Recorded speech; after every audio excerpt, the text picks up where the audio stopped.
Time now for Michigan's #1 outdoor radio show, Mike Avery's Outdoor Magazine. Mike Avery has covered the outdoors in Michigan for more than 4 decades, and that tradition continues today. Outdoor Magazine is brought to you by Jay's Sporting Goods, the Yater Insurance Group, Angler Quest Pontoons, the Forward Corporation, Security Credit Union, Offshore Tackle, Hammond Drives and Equipment, Garber Chevrolet, the West Branch Visitors Bureau, Rapid River Knife Works, and by Michigan Brand Meats. Now, here's Mike Avery. Well, thank you, Ken Hunter, for that introduction, and welcome to another edition of the Outdoor Magazine radio show right here on the Outdoor Magazine Radio Network on more than 30 radio stations across the great state of Michigan, and so glad to have you with us as we move on into spring, and it does feel like spring, at least in my part of the world. Now, maybe if you're in the Keweenaw, you're saying, Avery, it's not spring yet, but it will be. And down here, it's feeling like spring. Dead skunks everywhere, all over the place, in the road and beyond. And, well, I know, it's their mating season, so they're out and they're moving around, but that just happens to coincide with the break in weather for Mother Nature that feels like springtime. The geese are back on the pond behind the house. Now, as we are recording this show, there is still ice on that pond, but the geese don't care. They've flown back. They're staking out their territory for their nests. I'm convinced, I have no way of knowing this, but I'm convinced that the same birds come back every year to nest in the same place. So they're out there, they're squawking, they're fighting already. And listen, you can squawk and fight, as long as you stay in the pond, I have no problem. I like seeing you out there. I actually like hearing you squawk. I don't know how you can fight 12 hours a day back and forth like you do, but as long as you stay in the pond, we are good. Okay. Skunks, geese returning to the pond, robins. There are robins everywhere. You know my thoughts on robins. But I haven't seen what I consider yet the true sign of spring, or haven't heard them yet, and that is red-winged blackbirds. When I hear their call, the first time I hear it, I'll go, oh, there's a sound I haven't heard in a while. I'll turn around to the pond, and I'll see them. I go, yes. Indeed, spring is just around the corner. Now, I have heard reports from people downstate, the southern part of the state, that they have seen red-winged blackbirds, so I know it won't be long. It's coming. It is coming. Heard thunder the other day, and I was talking with my mom about that, and she said, you'll remember the old saying, right? And I said, no, because I love old sayings, and I collect old sayings. She said, your dad always said, and I don't know if it was from your dad or your grandpa, but thunder breaks the back of winter. Ah, there's a good one. Thunder breaks the back of winter. I didn't have that one documented, but I do now. I have kept track of these old sayings. I think there is so much knowledge and so much wisdom and so much truth in these old sayings. They haven't been passed down from generation to generation for no reason. There is a grain of truth in them.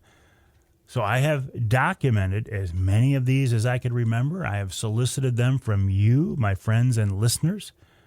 And if you have something like that, you know, and a good example, when the wind is in the east, the fishing is the least. When the wind's in the west, the fishing's the best.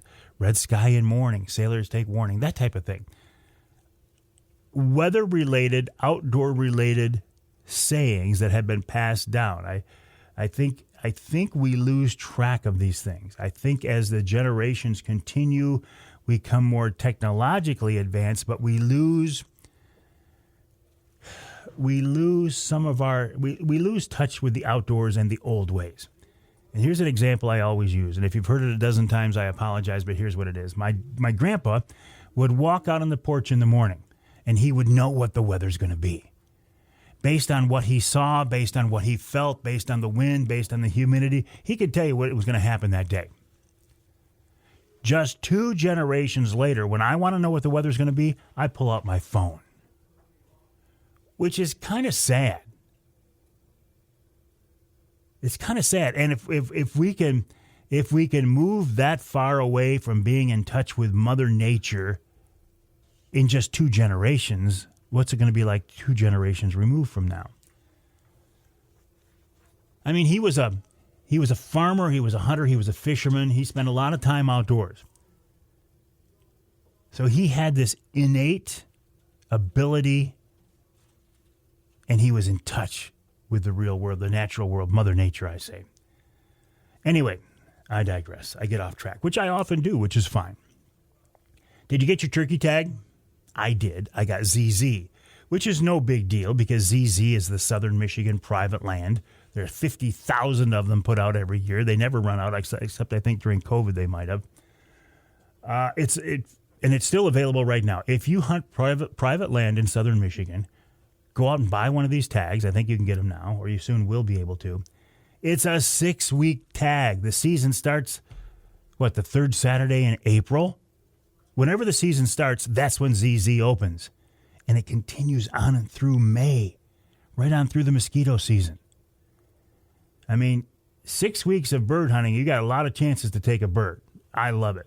The other hunt I like a lot is 234. That's also, how are ZZ and 234 different? I got to be honest, I can't remember right off the top of my head, but that's another good hunt to take a look at, another good season.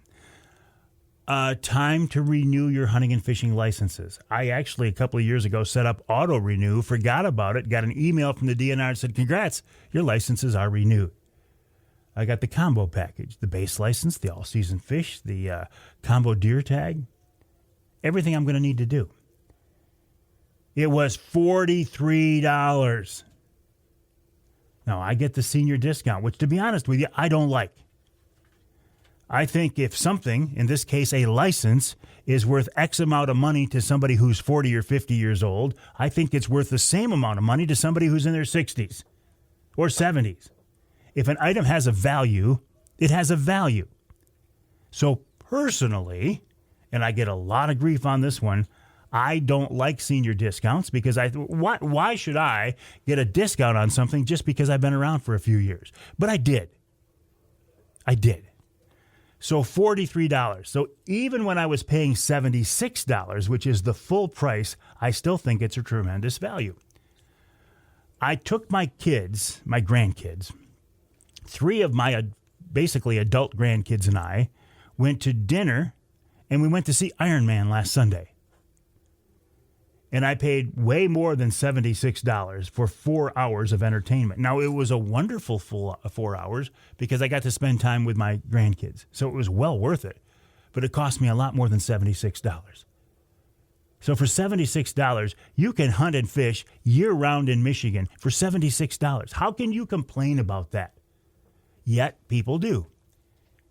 Because there is this hatred in Michigan in so many people for the DNR. Whatever the DNR does, whatever the DNR has proposed, whatever the DNR talks about or pushes or whatever, people hate. A significant percentage of people in Michigan because they hate the DNR. I get distrust for government bureaucracy, and the DNR is a government bureaucracy. I get that. But to blatantly hate everything they do just because it comes from the DNR, I think that's a reach. There are a lot of things the DNR does I don't like. But do I hate the DNR? No. Do I dislike some of the DNR's practices? Absolutely, you bet. But going back to the licenses, $76 to hunt and fish all year long. That's a pretty good deal. Well, Avery, I got 6 kids. It's going to cost me a lot of money. Okay. It was your decision to have 6 kids. Going through life with 6 kids, I imagine, is not a cheap venture, but that was a decision that you decided to do. How are you? Doing good. How are you? Oh, that's somebody walking by the hall. I thought they were talking to me. Charlie's like, no, they weren't, you idiot. I'm doing a live stream right now, as I always do this opening segment, talking about the old sayings. Dan says, maple leaves flipped over to see the light side, it's going to rain. Yes, that's another one I got from my dad. When the leaves tip over, when the leaves flip over, it's going to rain. Yes, that one is. And that I watch that one. Every time it's going to storm, boom, maple leaves flip over, it's going to rain. That's a good one. Our Trinity Monitor Wild Game Dinner and Auction is now in the rear view mirror, but it was a wonderful success. Thank you for all who volunteered, who donated prizes. It was just it's a blessing to be involved in that. I am convinced God has blessed that event. I think He will continue to over the years. So thank you. It was a lot of fun. Next event coming up that you can be a part of. Wednesday Night Live at the Lumberjack Restaurant in West Branch, the first Wednesday after Easter, which will be April 23rd. Reservations are now open. If you want to get involved, call 989-343-0892. I don't like to give out phone numbers on air because people don't remember. Look at it. I'll give it one more time, though. 989-343-0892. If you don't remember that one, send me an email to mike@mikeaveryoutdoors.com. And I'll put you in touch with the right people to make your reservations. Coming up on this week's Outdoor Magazine radio show, after the break, Captain Mike Smith of Offshore Account talks about making the transition from ice fishing to open water trolling. One week he was on Saginaw Bay ice. The next week he was on Lake Erie trolling. So it's pretty interesting. Then Ben Nielsen of Showspan talks about the big upcoming Grand Rapids show, outdoor show. In hour number 2, Rich Chrzan of Killer Food Plots. It's time to start frost seeding. I thought it was early. Nope, it's time. Tyler Mehigh of MUCC previews their convention this weekend. And in hour number 3, Sir Lancelot, Lance Valentine, talks about fishing the Detroit River in the springtime for walleye. And, of course, we wrap it all up with wild game chef extraordinaire Dixie Dave Minar.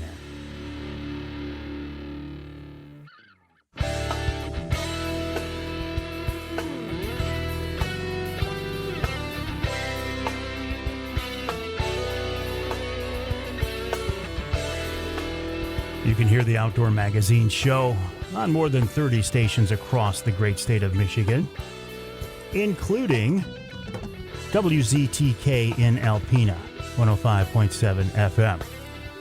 You can hear us in Port Huron, WPHM, 1380 AM, and you can hear us north of the bridge in the Sioux on 1400 WKNW.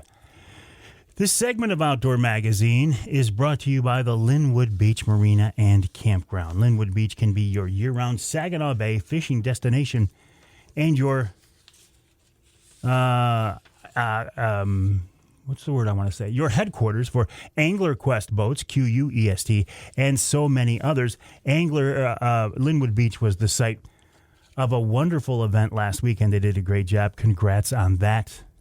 When it's time to launch your boat, Linwood Beach can be the jumping off spot, the destination, the Saginaw Bay walleye fishing headquarters. Captain Jason Graham of Send It Charter said, hey, look it, as soon as the ice allows, they will be launching boats at Linwood Beach Marina.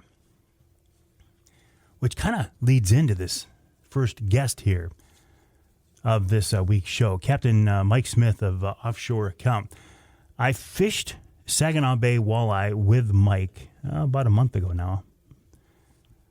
Mike and my son James, and I've been following Mike online here ever since. And I saw a post from him that he was, this has been a couple of weeks ago now, that he was pulling the plug on Saginaw Bay ice fishing, and we'll talk with him in just a second here more about that. And then 3 days later, or whatever it was, 4 days later, 5 days later, I see him down on Lake Erie with a monster walleye in his hands that he caught open water trolling. So I wanted to talk with Mike about this whole transition from ice fishing to open water trolling. He said, yeah, I'll give you some time. And he's here with us on the Outdoor Magazine phone line. Mike, welcome back. How are you? I'm doing good, Mike. Thanks for having me. Always a pleasure. Let's talk about this this transition and the mindset that it involves. But I want to go back to your decision to pull the plug on Saginaw Bay ice fishing. You went out one night after dark to check the ice. It was fine. You had clients coming in the next morning. You went out the next morning before it was light, saw something you didn't like and said, I didn't like, and I'm done. What was it? What'd you see? So Friday the 28th in the afternoon, I went out and checked the ice. We had southwest winds 20 to 30 that day. It was a warmer day, which this time of year you have to really pay attention to because the ice will start changing drastically. So I took a ride out that evening, to check the cracks, see if the ice had moved. What I did notice was the shore ice had deteriorated a fair amount, but was still okay. The cracks were still in a good position, so we decided that we would try to go on Saturday morning. Saturday morning, we had northwest winds that were supposed to be in the 20s, but they were actually over 30 miles an hour from the night before still. So my customers arrived, and I told them that I was going to ride out first really quick to check the cracks before we just made any decisions with the wind. And on my way out, there was a brand new crack that had formed in a spot where there hadn't been any indications of a crack or stress prior to that. And it was anywhere from 2 to 5 feet open, and that coupled with the upcoming forecast with wind and rain and warm was all I needed to see to pull the plug for the year. So you get back to shore, you tell your customers this. What's their reaction? They're disappointed, I would suspect. Yeah, as always, just like I am. They're disappointed that we can't go, but I've never had a customer who didn't appreciate me putting their safety first. Yeah. Well, and I give you credit because you did your due diligence. You went out the night before, the afternoon before, and you checked. You went out that morning and checked. Not everybody does that, Mike, but not everybody's taking clients out there for pay. Absolutely. It's a completely different risk when you're by yourself. You don't have as much to worry about. That morning, I would have been taking 6 individuals with me that may have never ice fished before, may have never been on a snowmobile before. We're riding out in the dark. You could easily drive into a situation like that and be in some trouble that you don't want to be in. Looking back, though, on this season, you were able to get on the ice, a lot of other people.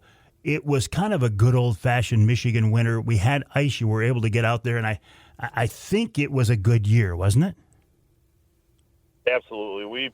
We had, I think, right around 6 weeks on the ice. Probably could have been out there a little bit earlier.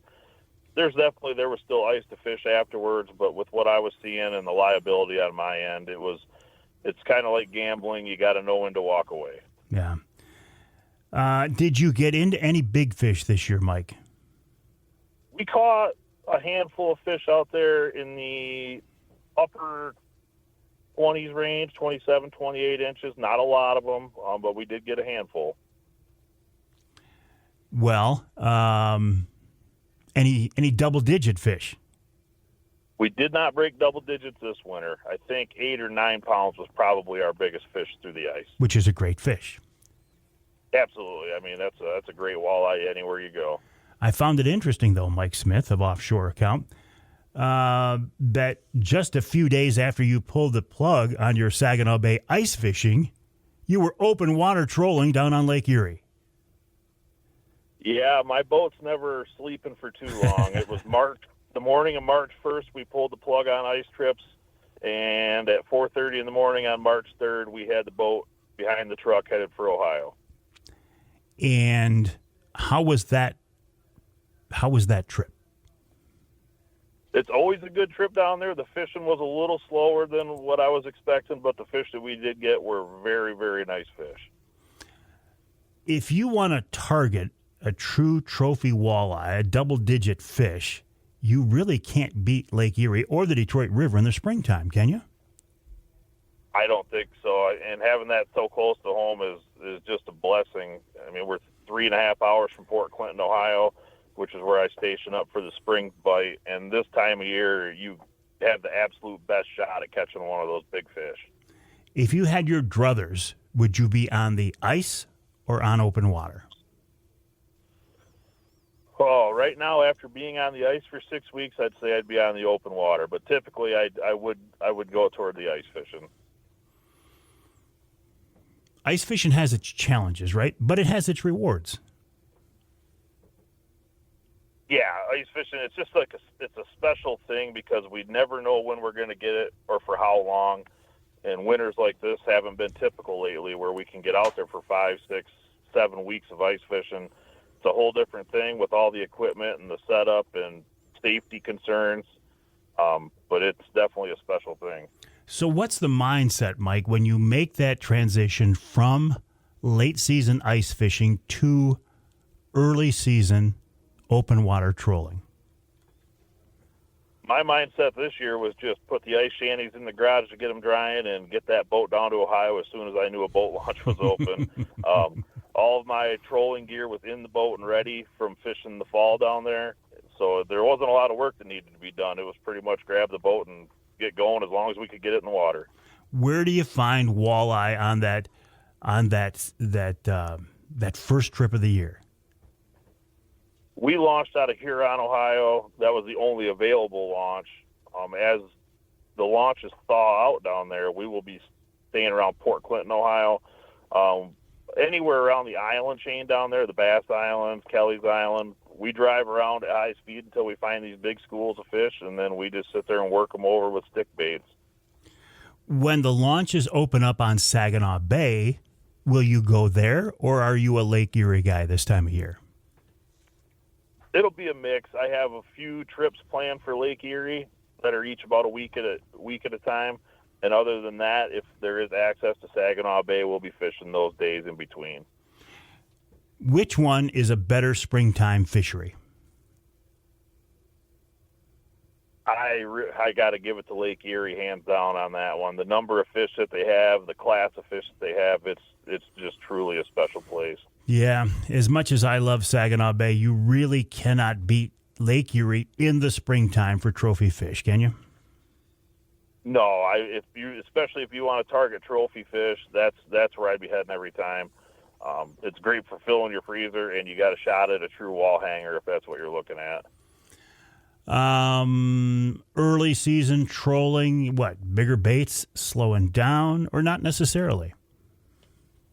Down there, we are running bigger baits with the water being cold. Like Monday, it was 33 degrees, so we're pulling a lot of Smithwick Perfect 10, something that's got a really slow wobble. But those Lake Erie fish can be aggressive, and they do like the deep diving, faster action baits like the Bandits and the Berkeley Hit Sticks. We do go slower right now, but it tends to see those fish, as soon as that water starts increasing in temperature, they will hit a bait over 2 miles an hour in 40-degree water. We saw it plenty of times last spring. I bet you don't have to wonder when you're looking at your boards in the springtime on Lake Erie. You don't have to wonder if you have a fish on. There's zero mistaking that you have a fish on down there. Tattle flags aren't necessary, and you don't have to worry about whether your board clears the spread far enough. They'll take care of that for you. And big fish, potentially. Yes, double-digit fish are not uncommon down there. It's maybe not as often as it was 8 or 10 years ago, but 10-plus pound fish are still plenty common this time of year. I know Lake Erie is a true trophy fishery in the fall, but it's not bad in the springtime. No, absolutely. Those fish are feeding heavily from the fall all the way into the spring. In winters past, when we haven't had ice here, we've been down there in January and February catching those fish, and they are absolutely stuffed full of shad and other bait fish, and they're just as big as you can catch them at that time of year. Do you do any Detroit River springtime jigging, Mike? I don't do a lot of it. I spend more time down on Lake Erie right now. Just with Detroit River, it seems easier to have a boat slip because launching there on a weekend is almost impossible. So I tend to go down to Lake Erie, and I'll do more of the trophy fish trolling trips, and we can jig on the reefs down there and catch plenty of fish also. Then when will you make that transition from springtime on Lake Erie back to Saginaw Bay? So I will be spending some time in April on Saginaw Bay as long as boat launch conditions permit. And then my last trip to Lake Erie is the second week of April, and after that, the rest of April, May, June, and July are all spent on Saginaw Bay. Gotcha. We're talking with Captain Mike Smith of Offshore Account about springtime fishing, making the transition from springtime or late winter ice fishing back to early season trolling and more. We've got to take a break. But when we come back, we'll wrap up our conversation with Mike about finding big springtime walleye. And then we'll wrap up the hour, this first hour of the show, with Ben Nielsen of Showspan talking about their big outdoor show coming up in Grand Rapids.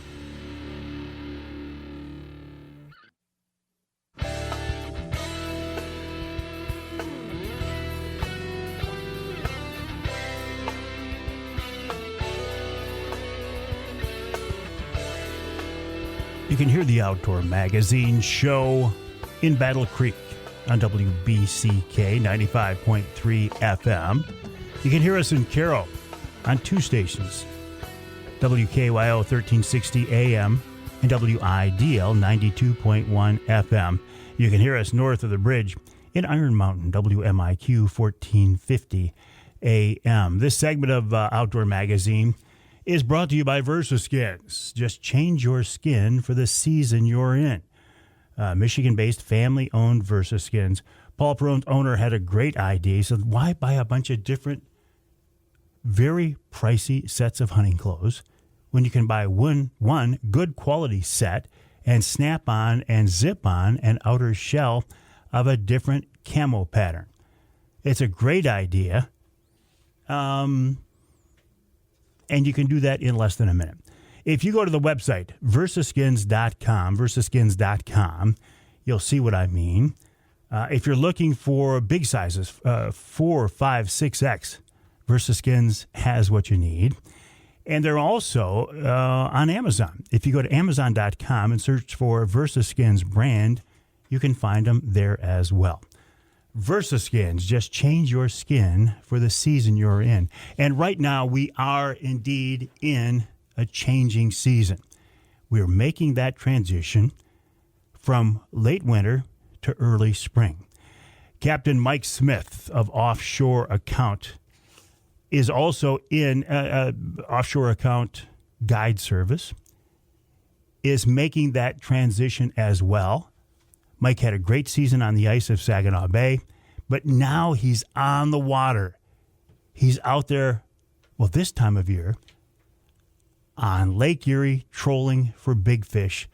And he's with us now on the Outdoor Magazine phone line. So, Mike, you go to the boat launch. All right, let me rephrase. For somebody who has never fished Lake Erie in the springtime, they're looking for advice on where to go. What do you tell them? As far as locations, right now I would be targeting anything from Huron to the west. There is still fish to the east, but all those fish are migrating to the west to go to the reef system, Maumee River, Detroit River to spawn. So Port Clinton's generally a really good area to start looking. Driving around with your electronics, high-speed marking, that's what we do. We cover a lot of miles really fast until we find big schools of walleyes that are suspended. And once we get a few of those, we'll have waypoints laid on them, and we'll go back and run through and mix and match baits until we figure out what presentation is going to get them going. Let the fish tell you what they want. Yep. Year in and year out, it's typically bandits, hit sticks, and Smithwick Perfect 10s work really well for us. There's plenty of other, Rapala stick baits, Husky jerks, things like that work well also. What I know you're looking all over the place, but in general, what depths are good? Water depths, Mike. I'll catch them at anywhere from 20 to 30 feet, staged up outside of that reef complex. Once in a while, we'll stumble on them even shallower. And then sometimes, depending on the water color in the spring, if we get a lot of river runoff and a lot of muddy water, if we're looking to troll, we'll end up going further north out into the islands toward the Canadian line, and we may be in 30 to 40 feet of water out there, or even a little bit deeper than that. Man, that's a far cry from your skinny water in Saginaw Bay later in the year, isn't it? It sure is. It's an entirely different program, running snap weights, getting that program dialed in to get those baits where they need to be. It definitely has you in the back of your mind thinking about that 5 or 6 foot of water out Saginaw Bay and how you can't wait to get back to that. Well, I can't wait for it, but that's a ways down the future. But right now, you just can't beat Lake Erie. And for big fish, if you're looking for truly big fish, you can't beat Lake Erie in the springtime. No, big fish in big numbers. We catch a lot of fish down there in the spring. A lot of fish in that 3 to 6, 3 to 7 pound range, which is an amazing walleye anywhere. But in the back of your mind, it's always the chance that 10-plus pound fish is out there. I've seen them come out of that lake 13, 14 pounds, which is an absolute specimen of a walleye. Trolling speeds, again, Mike, slow this time of year? We're fairly slow right now. We'll run anywhere from 1.1 to 1.3 and fluctuate that up and down with this 33 to 34 degree water that we were seeing. Those fish will start getting very active as that water warms up even a little bit. And like I was saying earlier, in the springtime, we've had times on turns or where I've sped up that we've actually caught fish going over 2 miles an hour in the spring with the water temps only being in the 40s.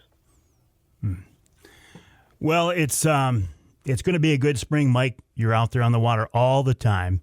Where do we find you online, Mike? www.offshoreaccount.com. Also on Facebook and Instagram. Offshoreaccount.com, offshoreaccount.com. Mike, have a good spring, and you and I will be talking a lot more as the season develops. Sounds good. We got to get you down there on Lake Erie. Well, listen, you got me on the ice of Saginaw Bay. Isn't that a big enough accomplishment for you in 1 year? Absolutely not. We got to keep it going. All right, Mike, I appreciate that. Mike Smith of Offshore Account, Mike Smith, offshoreaccount.com. Mike says offshore account, offshoreaccount.com. You can find him on social media as well.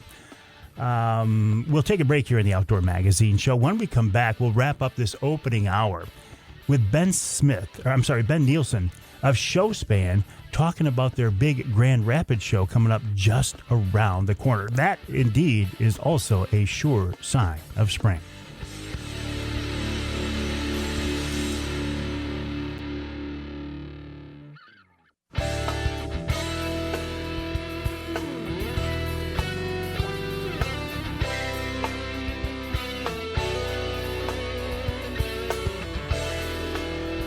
You can hear the Outdoor Magazine Show in Sheboygan on Big Country Gold, WCBY 1240 AM, 100.7 FM. You can hear us in Flint on Sports Extra 1330 WTRX. And you can hear us north of the bridge in Marquette on WDMJ 1320 AM. This segment of Outdoor Magazine is brought to you by Killer Food Plots. Boy, it's getting to be that time of year. In fact, coming up in our second hour, Rich Chrzan of Killer Food Plots will join us. KillerFoodPlots.com, KillerFoodPlots.com. Rich says it's not too early for frost seeding. We'll talk about those details and more. In fact, I think you will be able to see Rich Chrzan of Killer Food Plots. I saw him at the Outdoor Rama show here a few weeks ago. I think he's going to be at the big Grand Rapids show coming up in just a couple of weeks. Regardless, that Grand Rapids show is a sure sign of springtime. It is like the granddaddy of all outdoor shows. It's put on by Showspan. Ben Nielsen of Showspan with us now on the Outdoor Magazine phone line. And Ben, I am excited about this show coming up, and I believe you've got to be as well. I am. There's no doubt about it. You know, I try to not pick favorites when it comes to the shows, but I can't help it. This is my favorite. I'm just going to tell you. I get think it. It's probably because I was a kid when I went to this show for the very first time, right? And so I'm happy to say we're celebrating the 80th annual Ultimate Sports Show Grand Rapids this year. You know, I was thinking it was 75 and thinking, what an accomplishment 75 years is. 80 years, Ben. Yes, 80th annual. Unbelievable. You know, my kids like to tell me that I was at the first one. That is not true, but they give me a hard time about that. Even I was not at the first one, but I'm looking forward to this year, Ben. What are we going to find? Well, you know, back again this year, the main feature of the show for people to check out, we have the Lumberjacks back again this year, right? So great act to check out, really fun activity for the family. But it's certainly not the only thing, whether it's, you know, new fishing boats, new fishing tackle, some of the latest hunting gear, all the outfitters. Really, when it comes to the outdoors in Michigan, everything is going to be at this show. And you can't beat the venue. You can't beat where you're going to be at. Yeah, downtown Grand Rapids at DeVos Place really is a fantastic venue. And, you know, obviously they redid that a number of years ago. It's a beautiful facility, you know, really high ceilings inside of there, sitting right on the Grand River. Steelhead are running. I mean, it's a great place to be. Seminars, I got to believe a few of those as well. Yeah, absolutely. So back again this year, and actually with a little bit of an absence here, but we have Kevin Van Dam coming to the show this year, which is outstanding. Mark Zona as well is going to be there this year, and he's actually going to be there Friday and Saturday, so he'll be there for 2 days. Kevin is only there on Thursday. And then, that's kind of our big headliners on the bass side, but on the walleye side, Mark Romanak, Mark Martin, Lance Valentine. We've got great muskie fishermen, a lot of the local charter captains when it comes to salmon fishing, all those different types of things. We kind of cover every species of fish with seminars at the show, and get into the hunting side as well with turkey hunting coming up and all of the deer hunting food plots. We were talking about that. All that stuff is going to be at the show this year too. So this is not really strictly a fishing show. This is an outdoor show.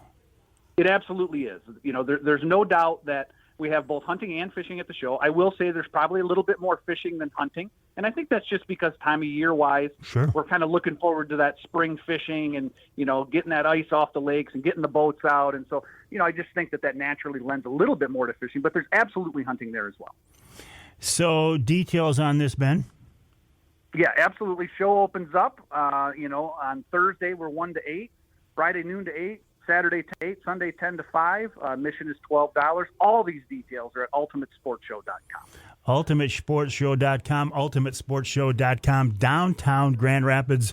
But the parking and such, it's really not that bad. There's a big ramp right across the street, easy to get in, easy to get out, and just a great place to spend the day. In fact, I think me and my brother-in-laws are coming down, and I think we're going to spend a few hours just wandering around the show, and I bet you we're not going to be the only guys doing just that. Probably not, no, and looking forward to having you there, and it'll be full of, thousands and thousands of other sportsmen doing the same thing. Absolutely. The Ultimate Show coming up here in just a couple of weeks. Grand Rapids, downtown Grand Rapids. You can find ultimatesportshow.com. What is it? Ultimatesportshow.com, you said, Ben? Yes, ultimatesportshow.com. All right, Ben. We'll look forward to seeing you there. Good luck and congrats on another great season. Thank you very much, Mike. Ben Nielsen of Showspan. I went to this, and I've told this story before. I love this show because I went there when I was a kid, wandering around that show. To go back there now, though, 80 years, congrats on just a great run there. We'll take a break here to wrap up this opening hour of this week's show. Coming up in hour number 2, Rich Chrzan of Killer Food Plots. Rich and his wife, Ellie, were at our Trinity Monitor Wild Game Dinner here last weekend. It was so great to see them. And Rich and I were shooting the breeze, and he said, hey, it's not too early to start talking about food plots. In fact, it is the frost seeding season. So we'll talk about that and more. And then Tyler Mehigh of MUCC will join us. Their big convention is this weekend in Gaylord at Treetops Resort. So we can talk about that. Also, they will be at the big Grand Rapids show as well. And then this week's Ask Avery segment, I'm mulling this around. I'm mulling this through my head, thinking about what to talk about. But I think I've got a pretty good idea.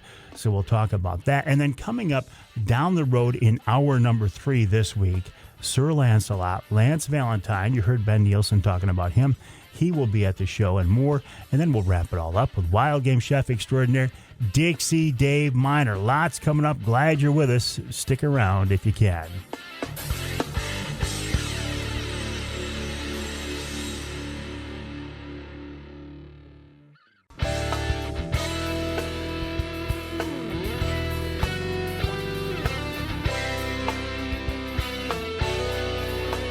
Time now for Michigan's #1 outdoor radio show, Mike Avery's Outdoor Magazine. Mike Avery has covered the outdoors in Michigan for more than 4 decades, and that tradition continues today. Outdoor Magazine is brought to you by Jay's Sporting Goods, the Yater Insurance Group, Angler Quest Pontoons, The Forward Corporation, Security Credit Union, Offshore Tackle, Hammond Drives and Equipment, Garber Chevrolet, the West Branch Visitors Bureau, Rapid River Knife Works, and by Michigan Brand Meats. Now, here's Mike Avery. Indeed, this is the big guy, Mike Avery. Thank you, Ken Hunter, for that introduction. And welcome to hour number 2 of this week's Outdoor Magazine radio show. Right here in the Outdoor Magazine radio network on more than 30 radio stations across the great state of Michigan. And I always say the best way to listen to the show, if you can, is on your local radio station, your local AM or FM station. You get your local news and weather and sports, local commercials. Maybe there's a sale or something you want to take advantage of. But if you can't listen to your local station, if your local station doesn't carry all 3 hours of the show, or if you live in some part of our state not covered by the broadcast signal, isn't it nice to know there's a podcast version of the show that's available? You can hear the podcast on my website, MikeAveryOutdoors.com. It's on my website. It's on my website. It's on my Facebook page. It's on everywhere else. Amazon, Audible, Twitter, now called X, LinkedIn, Apple Music, Google Play, yada, yada, yada, yada, yada, yada. YouTube, you know the routine. It's on just about everywhere. I do like podcasts, though. In fact, I think when we get done today, we're doing an offshore tackle podcast. Talking about crappie fishing today, so keep an ear out for that. Regardless of how you are hearing my show, when you are hearing my show, I do certainly appreciate it. I've been doing this a long time. I truly do enjoy it, and I would not be able to do it without your support. So thank you so very, very much. So many of the activities I'm involved in, whether it's the radio show or different outings or for example, the Trinity Monitor Wild Game Dinner and Auction that we had last week. So, there are so many volunteers that make that thing possible. But there are so many folks I work with that support me in so many ways. And I'm thinking right now about Rich and Ellie Chrzan of Killer Food Plots. Every time I ask Rich if they want to be involved in an outing, they say absolutely yes. I said, Rich, do you want to help us out for our Trinity dinner? Absolutely. And here's some product to get involved in the silent auction. Every Wednesday night live that they are available for, they are there. When I asked Rich if he wants to be on the radio, she says absolutely. And he's on with us right now for this week's radio show. Rich, I appreciate everything you've done over these last few years, and I appreciate you being involved in the show. And thanks for joining us this week.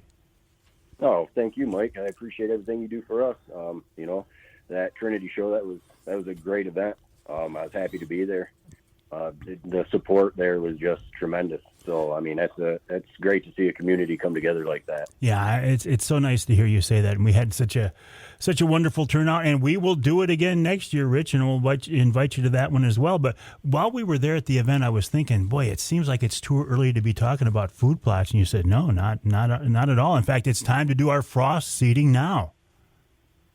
Oh, absolutely. I've been super busy drawing up property plans and going out and walking properties with people. I really enjoy that. I like to be outdoors anyway, but just the excitement of being able to develop something for someone. I find a lot of people are doing it for their grandkids, and that's just super exciting to see the kids get involved in that and, out there helping their grandparents or their parents, establishing food plots, cleaning trails. That's just an amazing thing to be involved in. So, and like you say, frost seeding, absolutely. I just finished mine up on Monday morning. One key, people always ask, when do you do it? I'd like to tell them, watch for maple syrup. If people are tapping trees, they need the same kind of weather cycle that you need for frost seeding. It needs to be cold, below freezing at night, and then thawing during the day above freezing and hopefully sunny. That gets the maple syrup running. And that also thaws that ground, and it pulls that seed in during the day when it thaws out and it relaxes.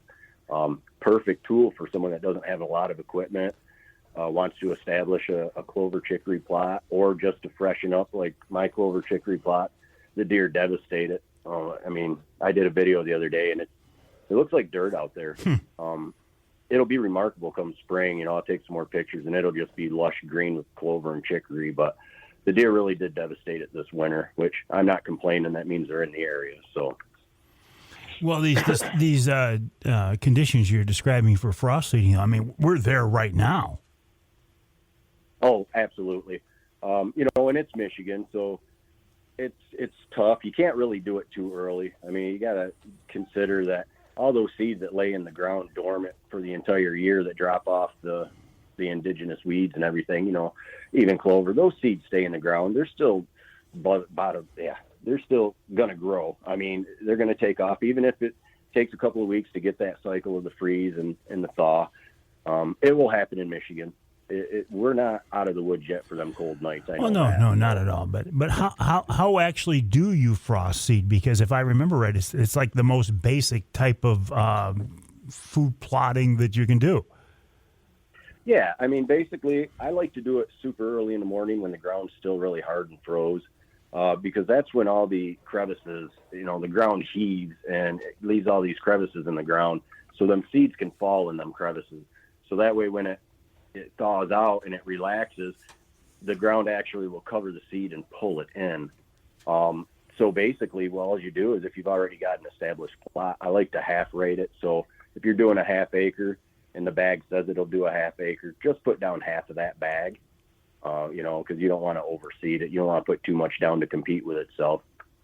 Some people like to do it over the snow because the seed's so small, it's hard to see coming out of the spreader. I like to do it after the snow is gone so I can see the bare spots. I might have to hit a little heavier than not, where the deer may have concentrated in a spot more so than other areas. But it's really basic. You just use I like to use the little green handheld plastic ones. Everyone's like, oh, them little cheap plastic seeders, but they're actually really useful because you can tell how much seed's going out of them because you can see it.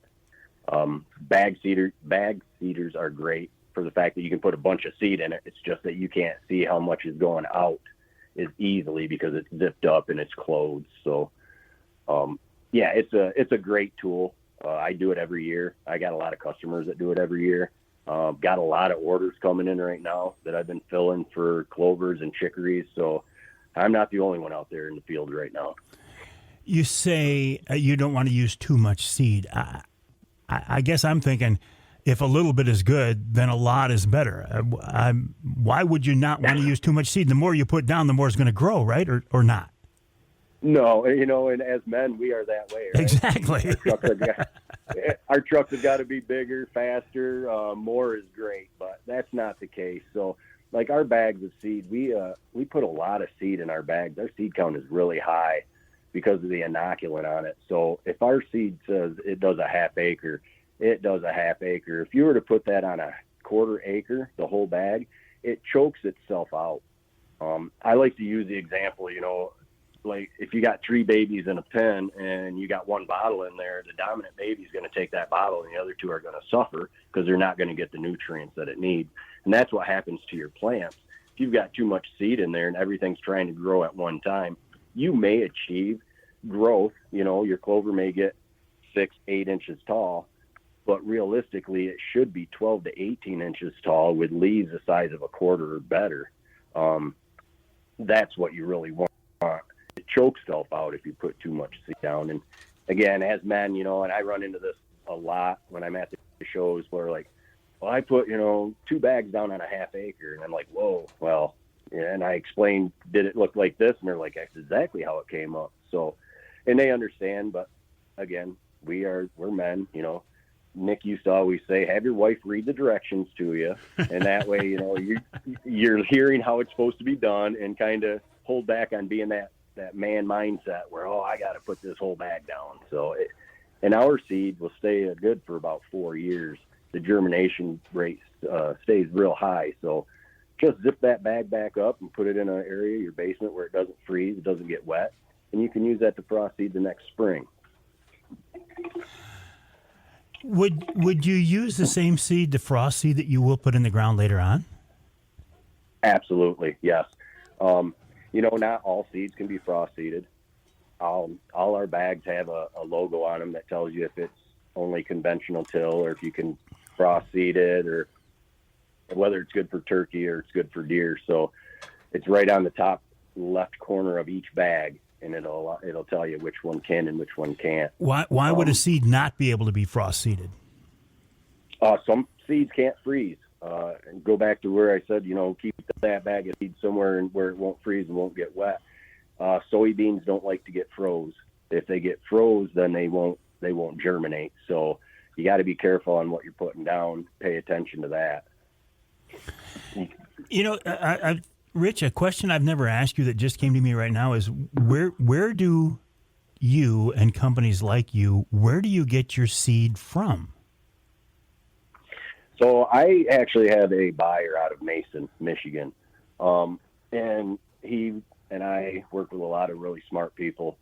And to be honest with you, depending on how it's going and the seed rate, if, like Canada, a lot of seeds come from Canada, a lot of seeds come from down south. Really depends on the growing season. But I have a company that actually goes through and buys my seed and bags it for me in our mixes. So I'm dealing with them. Okay, hold on, Nick. I made a mistake on my time here. We'll take a break. Come back with Rich Chrzan of Killer Food Plots right here on Outdoor Magazine.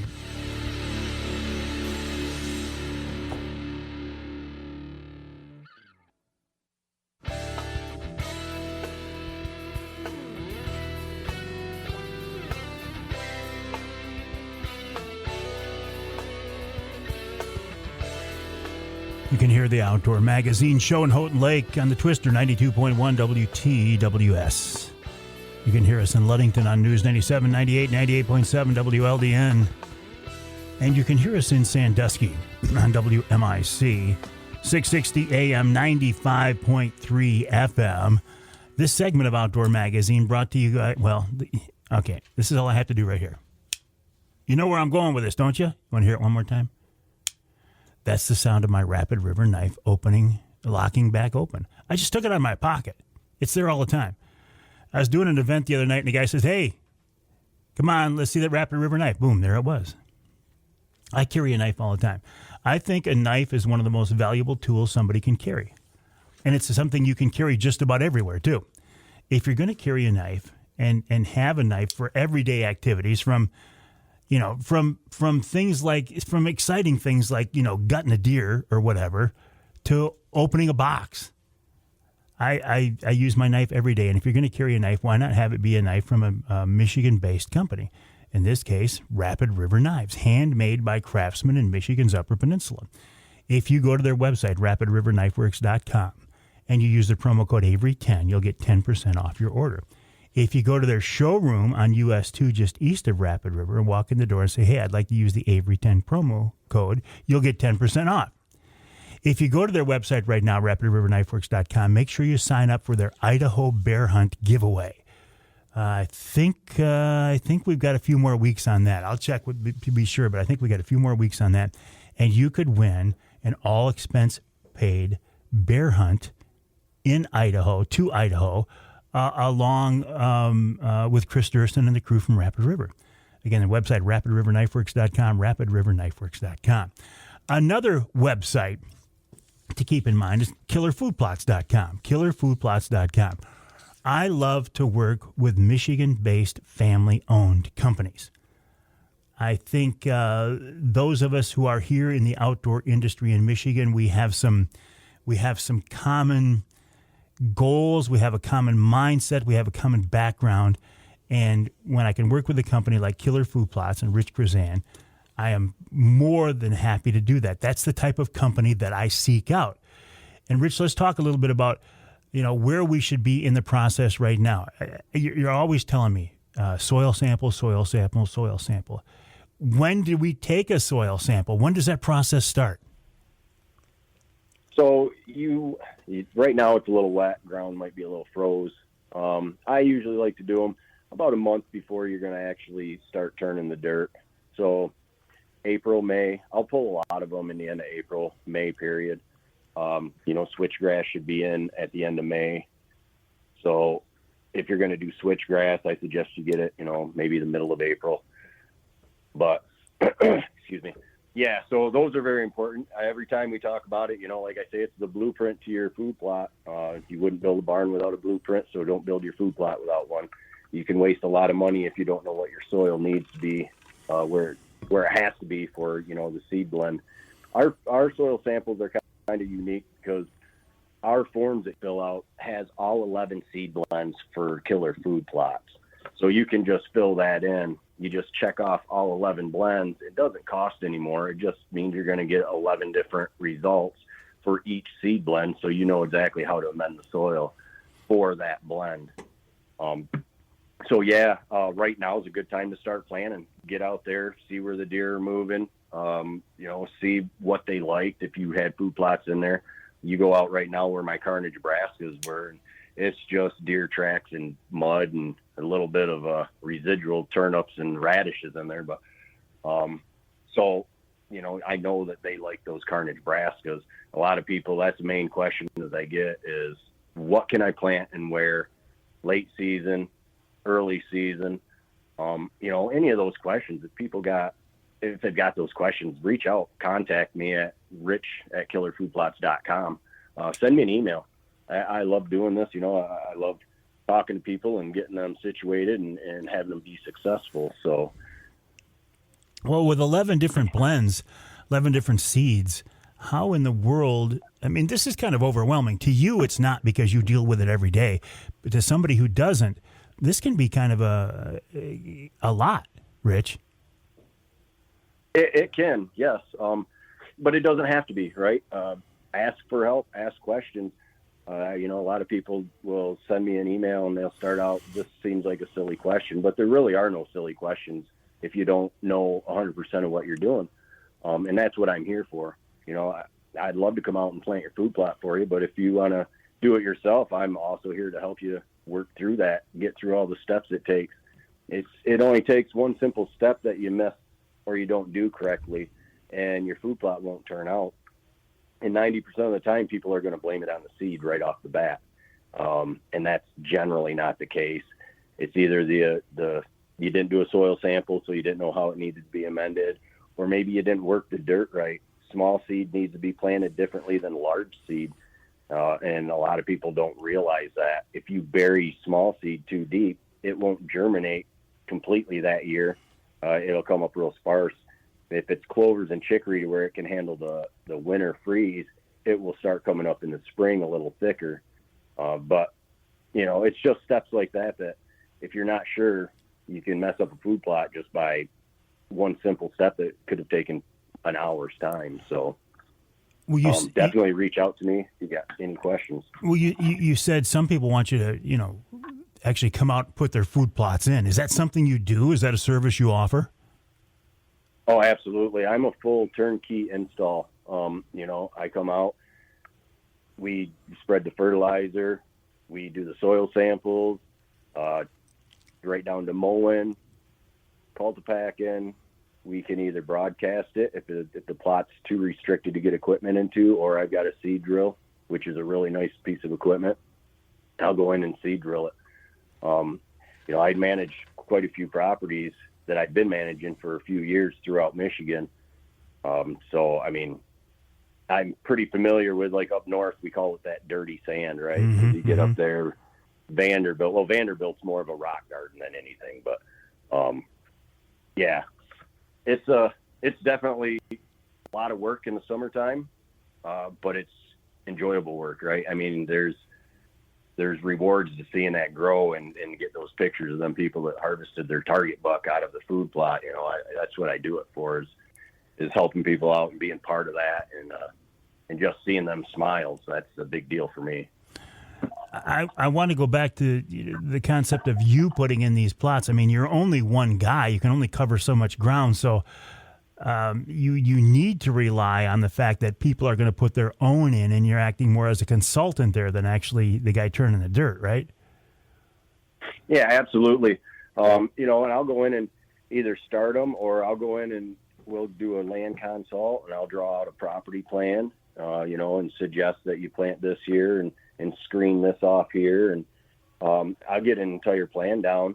And then throughout the planting process, people will contact me and be like, okay, hey, you know, I forgot this step, or, you know, what was I supposed to do here? And it's great to be able to help them people out and have them be successful.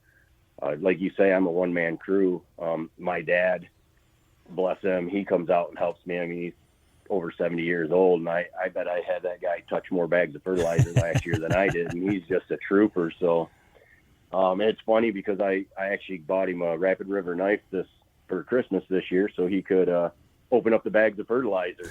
So it worked out really well. So when you say consult, what does that involve? So that's me coming out. I do a half a day and I do a full day. That's me coming out to the property. I like to walk every square foot of it, We look for deer bedding. We create deer bedding, doe beds, buck beds, licking branches. Look to where maybe you want to get some logging done. We'll have someone come in and do some select timber cut. They can clear out a spot in the woods to do a food plot. Either they can do the food plot themselves, or I'll come back and do it. We really go over everything that the customer wants to that involves hunting, doing food plots. And I always say, because I have a consult letter and I give them that, I says, this is what we're going to go over, but not limited to, because there are some questions that somebody has that I didn't think of. But yeah, that's what we do. We walk around the properties and get an idea of the movement and, basically just get them set up to improve their property for deer management, deer movement, the attractive, for the food plots to bring them into the property. That's I hear that a lot is people are like, all the deer are on my neighbor's property, come this time, all my deer are on the neighbor's property. Well, the neighbor's got something that you don't. So we like to change that. Let's put something on your property the neighbor doesn't have. And you don't need a ton of property. Some people are like, all I have is trails. Well, plant them trails. We have products that will grow in 2.5 hours of sunlight to full sunlight. Lethal winter oats will grow in filtered sunlight coming through the trees. Plant that on your trails in the fall. The deer are using them trails anyway, so all that's going to do is keep them on your property. Instead of going from point A to point B in 5 minutes, it may take them 25 minutes. And that's what you want. The key is to keep them on your property so the neighbors aren't shooting them. Well, and you say if, I'll use our lease property as an example. We put in food plots. We didn't do as good a job as we could have.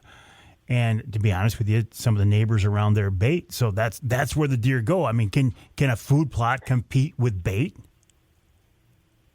Yes, it can. It's tough. Like people, a lot of people are like, I have ag country all around me. Well, I do too. I tell people all the time, I can shoot an arrow from my deck and hit a cornfield, bean field, hay field, pretty much in any direction. I've only got 40 acres here and probably 2 acres of food plots, and I have no problem having 40 deer behind my house at one given time. So I'm pulling them from the ag areas because deer know what they want. Corn there's not a lot of nutritional value to it, but it warms their guts. But if you can give them a food source that's high in carbohydrates and has sugar in it, the sugar attracts them. The carbohydrates give them the energy, especially during rut and post-rut, because those bucks are out there chasing them does around and they're all tired. So if they can find a food source that's high in carbohydrates to give them that energy to keep chasing, they're smart animals. They know how to survive. They're going to go and they're going to congregate in that area. And that's what we do. We try and get those deer to congregate in that area, and we're very successful in doing that. Rich, what I would like to do is because we are now getting into the food plot planting season, if you and I can talk every once in a while throughout this entire process, throughout this entire season, and just remind people where we are in the process, I'd appreciate that if you're open to it. Oh, absolutely, Mike. Absolutely. I enjoy our talks. And again, if you guys are doing food plots, reach out to me. That's what we need to do. I'm absolutely here. Rich Chrzan of Killer Food Plots, killerfoodplots.com, killerfoodplots.com. We will talk throughout the food plot planting season with Rich. Tyler Mehigh of MUCC coming up.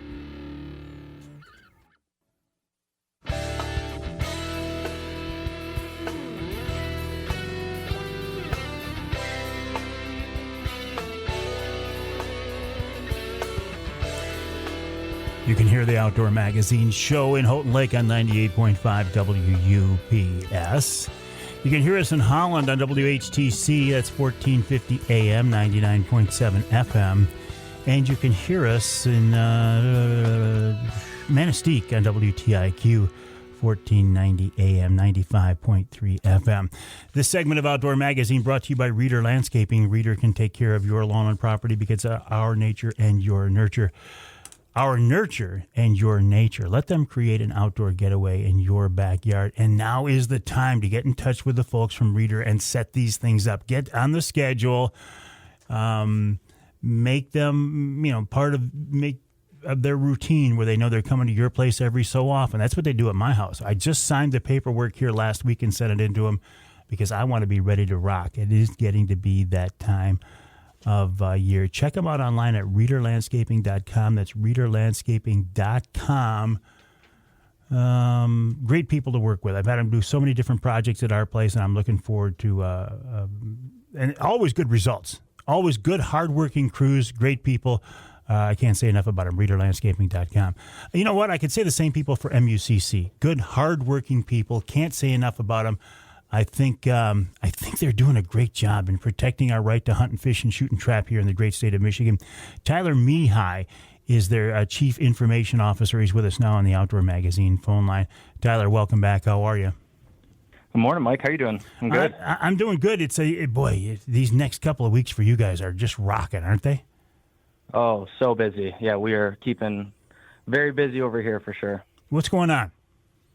So we've got our annual convention this weekend, which we're, obviously all very excited for. It's going to be a great weekend. We are up at Treetops Resort in Gaylord, Michigan. We're up there Friday to Sunday, and it's going to be a really busy weekend for us, but a lot of great things are going to get done. I know you get to give a speech. I was hearing this morning. We got about an hour and a half lined up for you, right? I'm thinking hour 45, 2 hours, whatever it takes me. Yeah. We'll just give you the whole afternoon, yeah. Oh, I am going to be there. I'm looking forward to this. I think that what you have there at MUCC with allowing your members to mandate and dictate the course of action for the next year is kind of unique and actually very exciting.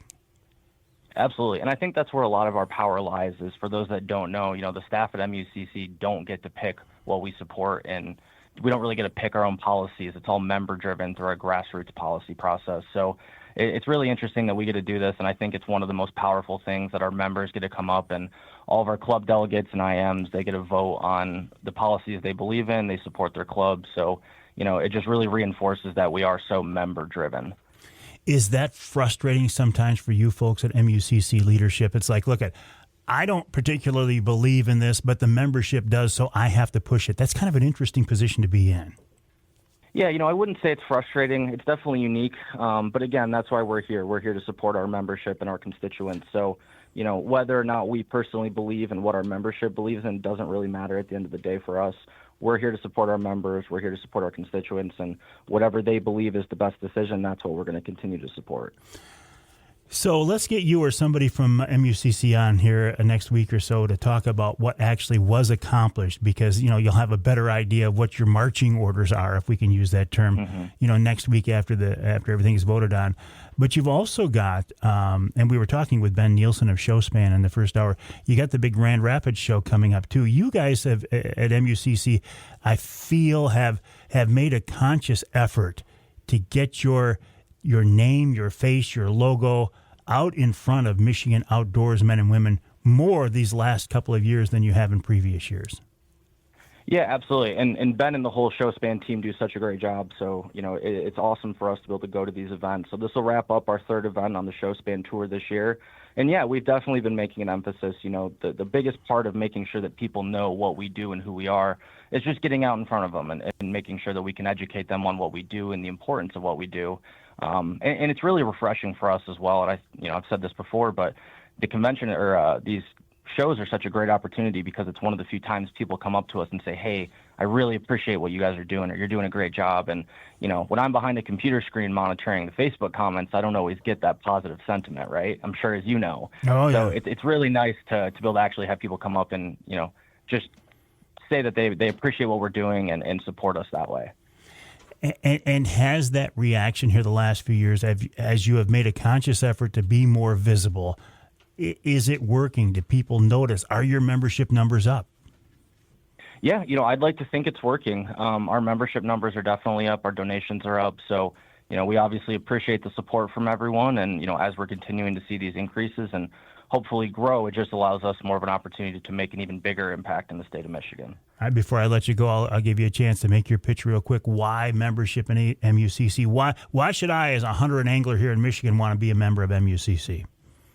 Yeah, obviously conservation is important to all of us, and we're the nation's largest statewide-based conservation organization, and we get to sit at the table with the big boys. So we really have an opportunity to voice our members' opinions, and there's really no better place in Michigan where if you have an opinion on something conservation-wise, there's no other organization that really gives you the voice to share your opinion with everyone else. So again, if you're passionate about conservation, you want to ensure that it continues for generations to come. We really are one of the best groups in Michigan to continue to push that conservation side. Tyler, keep up the good work. I'll see you this weekend. I'll see you in Grand Rapids. All right. Appreciate you, Mike. I'll see you this weekend. All right. Tyler Mehigh of MUCC, MUCC.org. That's MUCC.org. The reason I'm at the convention this weekend is MUCC actually is giving me an award.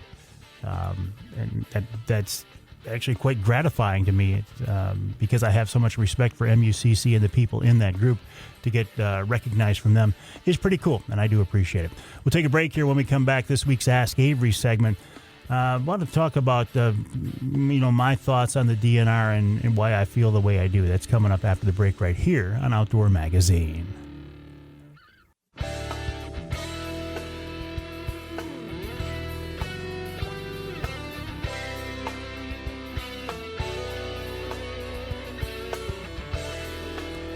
You can hear the Outdoor Magazine show in Lansing on WILS 1320 AM. You can hear us in Manistee on WMLQ 97.7 FM. And you can hear us north of the bridge in Newberry, WNBY 1450 AM. The Ask Avery segment is brought to you each week by the good folks at Security Credit Union. Security Credit Union loves to work with outdoorsmen and women, and they can help you with your next outdoor adventure.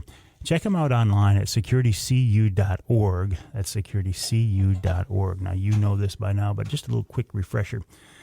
The Ask Avery segment came about because I was getting a lot of requests from people with specific questions, and I thought, you know what, it would be nice to have a segment in the show where people can have an input, they can have say into the content of the show, the coverage, the types of topics we were talking about, and the whole Ask Avery segment came about.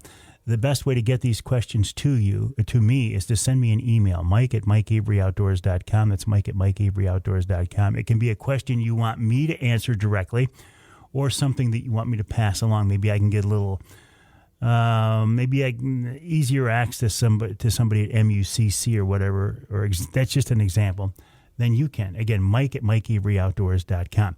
This week's question is something and it's not just from one listener, but it's something I hear about quite often. And it's in regard to my thoughts on the Michigan DNR and the job that they are doing. Sometimes I get accused of being a DNR fanboy. I understand why people say that, but it's certainly not true. And this comes about because I question often why a significant percentage of Michigan outdoorsmen and women have just a blatant and obvious hatred for the Michigan DNR. So here are my thoughts on this. I question any government bureaucracy, and I think that's healthy to have that kind of skepticism. And the Michigan DNR is indeed a big government bureaucracy. There's no doubt about that. I do think the DNR has done a lot of good over the years, right? I mean, you look at our turkey program, you look at our walleye program. Obviously those are resources and fisheries and recreational opportunities that just weren't here when we were younger, when I was younger. But does the DNR do some good? Absolutely. Do they screw up in a lot of areas? Absolutely. And again, I go back to this government bureaucracy. When I ask people who are blatant and obvious DNR haters, I say, why do you hate the DNR so much? I get a variety of answers from, well, my dad hated the DNR and taught me how to hate the DNR, so I hate the DNR. And if you look into that, sometimes that's nothing more than, well, I got a ticket when I was a kid for fishing with too many lines or not having a license, so I hate the DNR. Those are not really rooted in. I'm not sure that's a valid reason to hate the DNR. If you say, look, they closed an access area in my favorite hunting area. They closed access to it. Well, I get that. They being the DNR, did something that negatively impacted, negatively affected your ability to enjoy the outdoors. So in that particular case, they did something that hurt you. You don't agree. And here's the things that I don't agree with. I don't necessarily agree with, say, the DNR's position on baiting. If you want us to kill more deer, give us the tools to kill more deer, but don't go back to saying we're not going to allow you to bait because it's a way to spread disease. Well, listen, I'm no biologist, but orchards allow deer to spread disease. You know, if you watch a family unit of whitetails feed and move through an area, they're interacting, they're licking, they're touching each other all the time. You know, so I don't necessarily agree with that. But I don't agree with the blanket statement that, for example, I will post something on my, last week I posted something about, I am very interested in hearing more about the DNR's research they did on Michigan moose, because they're in the process of doing a revamped assessment of our Michigan UP moose population. People would say, the minute you said Michigan DNR, you completely lost me. Well, you know, do I agree with the DNR all the time? No. Have they done some good? Yes. But to just say I don't like everything they're doing, I can't buy into it. I can't. I'm not a fanboy. I won't go that far. I am not a fanboy because I don't like everything they do. But I don't dislike everything they do either. Big thank you to the folks at Security Credit Union for making each week's Ask Avery segment possible. Check them out online at securitycu.org. That's securitycu.org. And I'll let a little bit of the cat out of the bag here. There is an announcement, from my perspective, a big announcement coming up from what Security Credit Union is doing with some of the things that I am involved in, and I appreciate that. We'll take a break for the top of the hour. When we come back in our third and final hour this week, Sir Lancelot Lance of Valentine. I can't say Sir Lancelot of Walleye 101. I can't say Lance of Teachin' Fishin', but I can say Lance of WalleyeZone.com, thewalleyezone.com. And, of course, we'll wrap it all up with wild game chef extraordinaire Dixie Dave Minar coming up in our third and final hour of this week's Outdoor Magazine.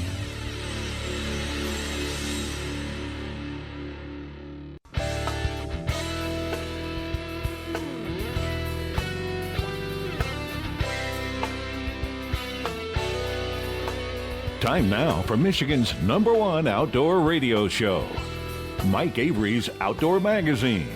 Mike Avery has covered the outdoors in Michigan for more than 4 decades, and that tradition continues today.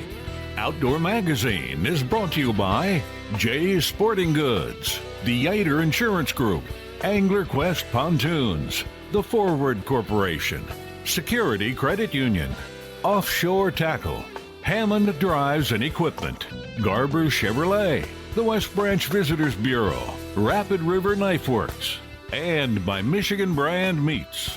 Now, here's Mike Avery. Indeed, this is the big guy, Mike Avery. Thank you again, Hunter, for that introduction. And welcome to our number 3 of this week's Outdoor Magazine radio show. Right here in the Outdoor Magazine radio network on more than 30 radio stations across the great state of Michigan.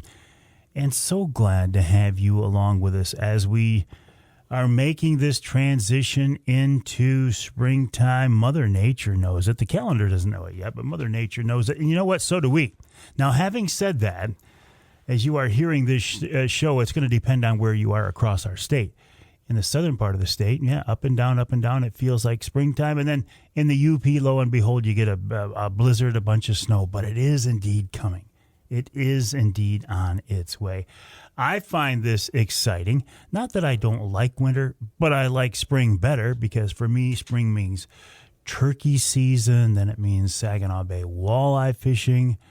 Maybe it means mushroom hunting for you, hunting for morels. Maybe it's southern Lake Michigan salmon trolling for coho. There's just so many different things to do in our springtime. It's got to be the Detroit River and that southeast part of Michigan, the walleye capital of the world. I was talking to Captain Mike Smith of Offshore Account earlier about about trolling Lake Erie during the springtime for walleye, and that's a great activity. But boy, Detroit River jigging for walleye, I think that's probably got to bring more people into that river system than anywhere else in the state this time of year. Lance Valentine of the Walleye Zone, the walleyezone.com, spends a lot of time on that river system in the springtime. I have fished with Lance more than once on the Detroit River, and you've heard him on the show here several times. He's one of my favorite guests because he's one of the most interesting and knowledgeable guys that I know.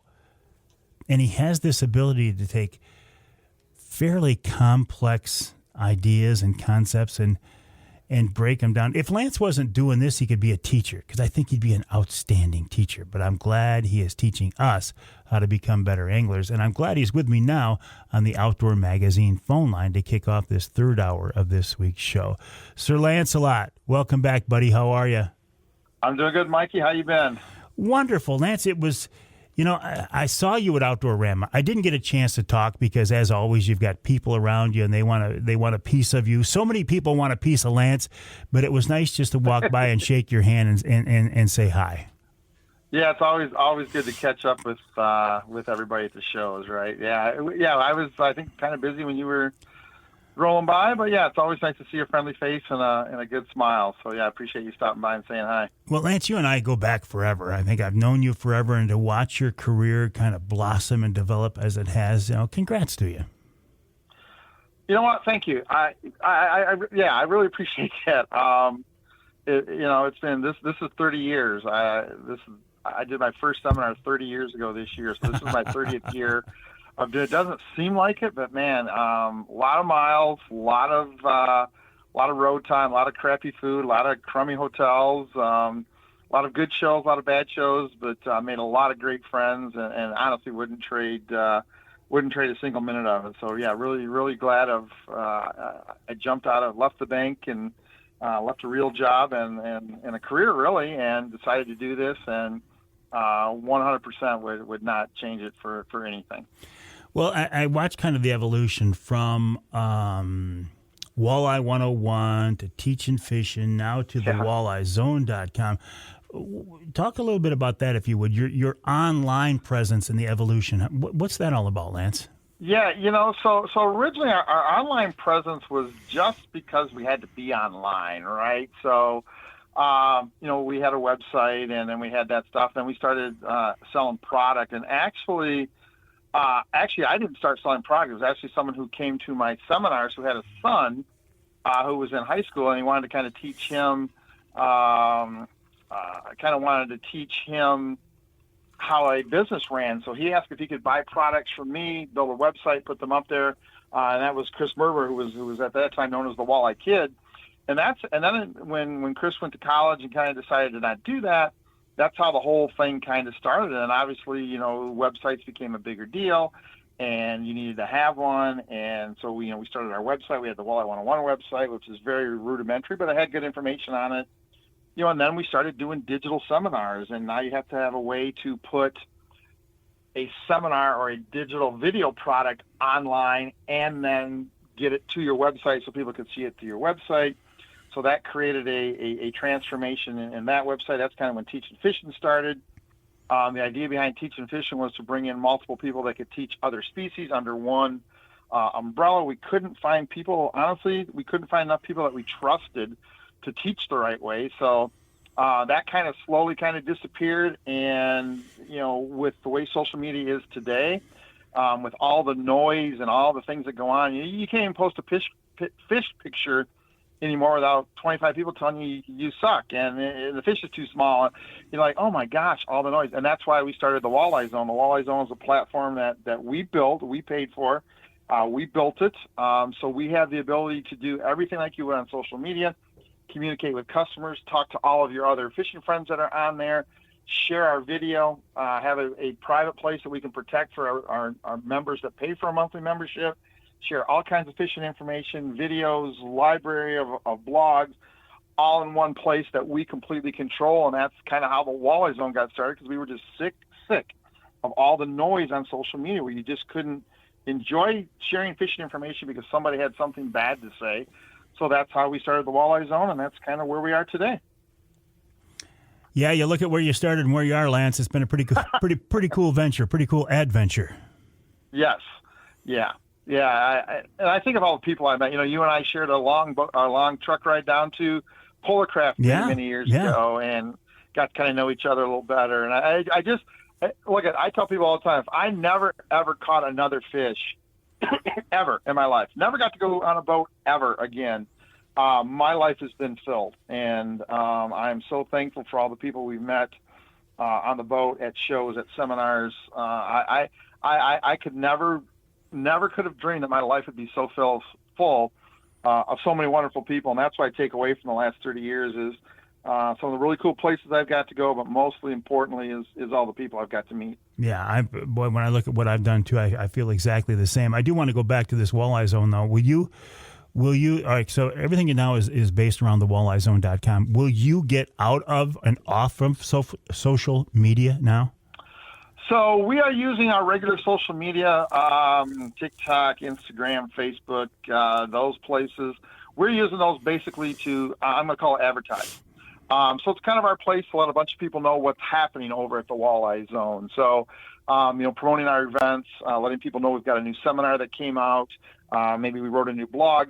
That's what we're using social media for now, is to let people know what's going on over at the Walleye Zone and to get them over there. And then I do still participate, right? I just got done doing a live thing this morning. I'm talking to you. In between there, I was on perusing all of the fishing pages I'm on just to say hi to everybody, right? I try to answer questions. I try to participate in discussions. And, so I'm still going to be a presence on social media, but our business social media is going to be used for advertising what's going on in the Walleye Zone as opposed to posting information up. Yeah, as I was in here in the studio, I was getting notifications that Lance Valentine is going live. I didn't get a chance to check that out, Lance, and see what it was. But what is the purpose of those again? Why are those just to keep your face in front of people? Are these always? So if you become part of the Walleye Zone, which you are, I am. You have the ability to control your notifications. So every time we post something, you have the ability to know, just like Facebook, right? You get a notification that Joe posted a post over here. Walleye Zone works the same way. The cool thing is you have the ability to adjust those. So you can go into your profile on the Walleye Zone and you can say, hey, I don't want any notifications. I just want to check once a day and I'm good. You can turn on or off the stuff that you're in. Maybe you want to make sure that you know sometimes somebody posts a fishing report. So you can get a notification that somebody posted a new fishing report. So you can completely control those notifications, but it's just a way for people to know that something is happening or something did happen. If you want to go check it, you can. And again, you can personalize those notifications so you don't have to get them, but you can make them work for you so you get the stuff that you want to see and know when it happens. So you are in the process of kind of, I believe, wrapping up your seminar season. You're in Grand Rapids at the Ultimate Show, fishing show in Grand Rapids next weekend, right? Yes, I'm in Rochester, Minnesota this weekend for a one-day event for the Walleye Searchers of Minnesota Club, and then I will be home for a couple of days. We're doing a seminar on Wednesday the 12th here in Davison for the Eastern Michigan Sports Association. And then we'll be at Grand Rapids 13th through the 16th, and show season is over. It's time to get the boat ready and get down to Detroit. And, hey, you're going to want to hop on the Walleye Zone because every night on the Walleye Zone, starting March 28th, we will be doing a live Detroit River Fishing Report every night at 9 o'clock. So just one of the advantages of being part of what we're doing. You drove all the way to Minnesota for a one-day seminar? I'm driving all the way to Minnesota for a one-day seminar. Wow.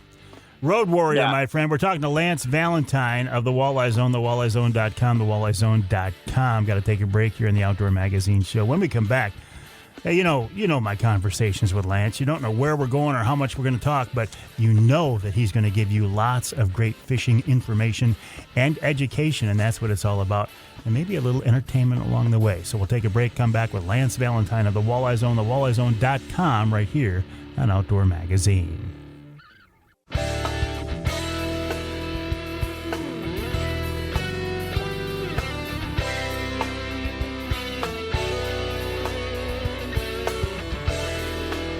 You can hear the Outdoor Magazine show in Muskegon on WKBZ. That's 1090 AM. You can hear us in St. Joe on 94.9 FM, WSJM. And you can hear us in Tawas WIOS, 1480 AM, 106.9 FM. In fact, on in Tawas twice each weekend. I do appreciate that.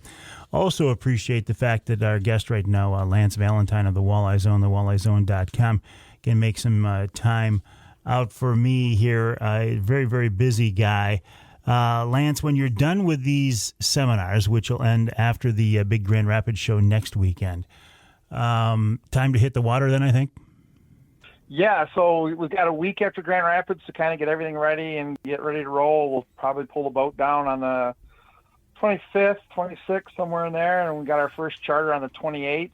Then we'd kind of go doubles almost every day until Memorial Day weekend. So, yeah, once we get down to Detroit, we don't rest. Hey, you had all winter. Season. You had all winter to rest. Oh wait, you didn't rest then either. So. Oh man! So listen, I was talking in the first hour with Captain Mike Smith of Offshore Accounting. Mike's a guy who's become a friend of mine. I ice fished with him last winter, and he's a guy like you who I stay in touch with throughout the summer, for summertime trolling on Saginaw Bay. But he said, he has already been down on Lake Erie trolling for big walleye. He doesn't get up in the Detroit River much, which is just kind of the opposite of you. You spend all your time in the river. You don't spend much time on Lake Erie, do you? Yeah, in the spring. Yeah, I spend very, very little time in Lake Erie. And look, it's pretty simple. I'm a charter captain. That's a huge part of my income. I need to make money. And the problem with Lake Erie in the spring is for every trip you do, you're probably going to cancel at least one. Get very little of that on the Detroit River. So I can book in all of these trips that I'm talking about, and I'm probably going to get 99% of them. And I have gone to Lake Erie, sat on shore for 7 days, and not been able to fish. And obviously the whole time you're there, you're paying for a hotel, you've got meals, you've got all that other stuff going on. And so the expenses don't stop just because you can't fish. And I've tried that. So it was just a very simple process to just come over to Detroit, stay there, and just make sure that I can get most of my trips on that. And that's really the reason that I don't do Erie in the spring. Not that it's not great fishing. I'd love to be able to do it. It is just not very cost effective some years. Yeah. Do you ever's a strong word. How often do you cancel your river trips?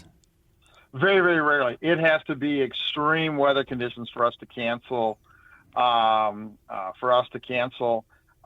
river trips. You can dress for it. You can put on rain gear. So look, sometimes they're miserable and they're not very comfortable.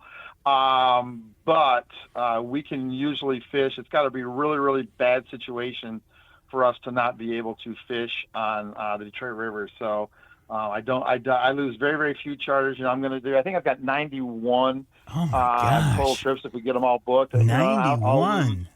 Yeah, and I'll lose a half dozen of those. So that's a much, much, much, much better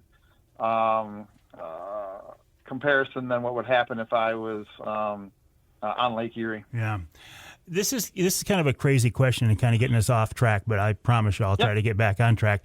I know that when you're in the river, Lance, well, maybe this is big water too, but when I fished with you in the river, you are always wearing one of those life jackets, the inflatable life jackets. Now, I started carrying those in my boat as well because for people who want to wear a life jacket, they're a great option. They're very comfortable and such. When I took my gear off the Angler Quest last fall, I found that my two inflatables had actually inflated because they got hit with some water in storage. Can I repack those and reuse those? There's not a one and done, are they? Because they're pretty expensive. No, absolutely. And actually, I redo mine every spring before I go to Detroit. So I will either in the fall, I'll usually give them to a friend of mine or a nephew or niece and have them hop in the pool late in the season and make sure that they pop. The other ones I actually physically manually pull, and I've yet to have one not inflate. And then I just take them all. I carry 6 of them in the Polar Craft, and I carry 8 of them in the Angler Quest. And you just buy a new bobbin is what it's called. It's the piece that kind of disintegrates with the water and activates the CO2 cartridge. I change all of those every spring. So they say they're good for 2 to 3 years. They have an expiration date, but I change mine every spring just so I feel like I'm as prepared as I can be. But yeah, look at. I don't know why anybody would ever be on the water without a PFD, and maybe one day we can have that conversation, because I'm gonna tell you this: people are doing it wrong. It's about 90% of accidents on a boat happen when we're fishing. About 10% happen when we're running, and people wear them when they're running the big motor and take them off when they're fishing. Yep. And it's absolutely, the accident numbers are 100% reverse. It's about 87 to 88% that happen when you're fishing. The rest of the accidents happen when you're driving. It's not the other way around. Everybody wears them when they're driving, takes them off when they're fishing. They're wearing them backwards. Well, I think that's because BASS put those rules in effect years ago, and that's just the way people look at it, I think. Yeah, but more people drowned from leaning over the side of a boat to net a fish and a wave hitting them going in. You know that 61% of the males that are found drowned either have their pants down or their pants unzipped? Yes, I do know that because my dad, who was a cop for so many years, said most of the time when you recovered a male fisherman's body, it was because he stopped to relieve himself over the side. Yes. Yep. Take a bucket. Yeah. Kneel on the floor and take a bucket. Yeah. But yeah, we don't leave the dock. I'm a little more lenient on the Angler Quest than probably I should be because of the rails. But we do not leave the boat at all in Detroit until everybody's hooked up and got their life jackets on, and we don't take them off till we get tied back up at the end of the trip. So just going back to this real quick, then we'll move on. Is it a big deal to repack these, or is it pretty easy? No, it's 3 minutes. Oh, okay. Yeah, it's very, very simple process. You can just take the stuff off, activate the trigger, put in the new bobbin, screw in the cartridge, and you're done. Okay. Well, I don't know if there is, but, that's probably the type of thing, in addition to fishing, that I could learn from just going to the walleyeZone.com. I wouldn't be surprised if you have a video on repacking a inflatable life jacket. Actually, it's funny you say that, because I have in my hand a new piece of public content we're going to work on called Anchors, Drift Socks, and Safety Equipment. So if it's not there right now, or when people go look, it'll definitely be there very, very, very soon on how to do all that stuff. Lance, and you and I didn't even talk about this ahead of time. We're just on the same wavelength. I know. So listen, should we finally talk about fish in the Detroit River here now that we've shot the breeze about everything else? I'm ready. I'm ready. That is, for folks who haven't done it, primarily a drift and jig. Now, some people troll it, and you can hand line it, but jigging is really the way to go for most people, right? I like the jigging piece of it simply because I troll the rest of the year. So I like having a rod in my hand, as do most of my customers. Most of my customers come to the Detroit River to vertical jig. So you can catch them lots of different ways. Most of my customers come with me to vertical jig, yes. And you are of the mindset, I know from talking with you and fishing with you, that, listen, don't try to use an 1/8 ounce jig. Don't worry about finesse. Get a big jig down there, thump the bottom, and let the fish come to you. Oh, yeah. Unless you're doing this 5 times a week, buy 1 ounce jigs and go fishing. We catch a ton of fish, a ton of big fish. We caught our biggest fish last year was a little touch over 12 and a half. It was caught in 6 feet of water. 6 feet of water. You could literally almost touch the bottom with our fishing rod on an 1.5 ounce jig with a piece of plastic directly below the boat. Well, that's not finesse fishing. No. Why would you want to finesse fish when you got fish that are dumb? And think of it this way, right? Your bait isn't going horizontal through the water. If your bait's going horizontal and a fish has to come up and suck it in, I understand the lighter jig is better deal. Get it. Your jig's not doing that in the river. It's simply going up and down, up and down, up and down. So as that jig goes up and starts to fall down, all the fish is going to do is just stop it from falling. He doesn't have to expend any energy to suck that jig in. So it doesn't matter how easy it is for him to get in his mouth. And think of it this way. Let's go back to this. That jig's going up, going down, going up, going down. The fish is just going to stop it from falling. a bigger jig falls to the bottom with more inertia, which means it's going to be easier for a fish to get a big jig in his mouth than it is a small jig because the big jig is coming at him. People think backwards about jig weight when they're vertical jigging. What about the jigging stroke? Do you always hit the bottom, and how high off the bottom do you lift the rod tip? Great question. And that changes almost every hour. I almost always hit the bottom. Unless I'm hovering my jig, holding it up off the bottom on purpose, I hit the bottom with every stroke. My normal stroke is about an 8 to 10 inch up and a very, very slow down. I never let any slack in my line. So I lift it up about 8, 10 inches on a tight line, drop it on a tight line, hit the bottom, lift it back up 8 to 10 inches, always on a tight line, drop it on a tight line, hit the bottom, and just keep that rhythm going. Get into a good rhythm. Boom, there's the bottom. Boom, there's the bottom. Boom, there's the bottom. No bottom, set the hook. That's a fish. You just want to get into a nice rhythm. I don't snap my rod. I don't put any slack in my line at all. I'm not an aggressive up and down jigger. I keep my rod tip down. I just lift my arm so that rod tip. So kind of look at, you got your hand, your rod tip is down about a 30-degree angle. I don't lift the rod tip up. I just lift my arm up so that 30-degree angle lifts about 8 inches up off the bottom. I drop that angle down. That's all I'm doing all day, every day, 10 hours a day. Why do you lift your arm and keep the angle the same? Why not just take the tip of your rod and do it? Because once you lift the tip of your rod, you've lost control of your jig. So one of the rules I teach people on the boat is your rod tip never gets higher than your rod butt, ever. Setting the hook, fighting a fish, your rod tip should never be higher than your rod butt. Because once you get your tip up in the air, the angle of your wrist on the rod, and you lose all your leverage. So if you lift your rod tip up and a fish hits when you're up at the top of your lift, which they do a lot, they'll follow jig out the bottom and hit it at the top, you have nowhere to go for leverage. You're done. You can't go anywhere because you're at the top of your stroke. So if you keep that angle down and you just lift that angle, no matter where you are in that stroke, up or down, your line is tight, you feel a bite, you've got some leverage to go to put some pressure on that jig hook. Lance, I am out of time for this segment, but I got another segment coming up. You know where we're going with this, don't you? No way. The coveted third? Coveted. Are you in? Are you in? in? Lance Valentine of the Walleye Zone, thewalleyezone.com, in for the coveted third segment. But you know what? You saw this coming. I saw it coming. Lance knew it was coming. And it is, right here on Outdoor Magazine.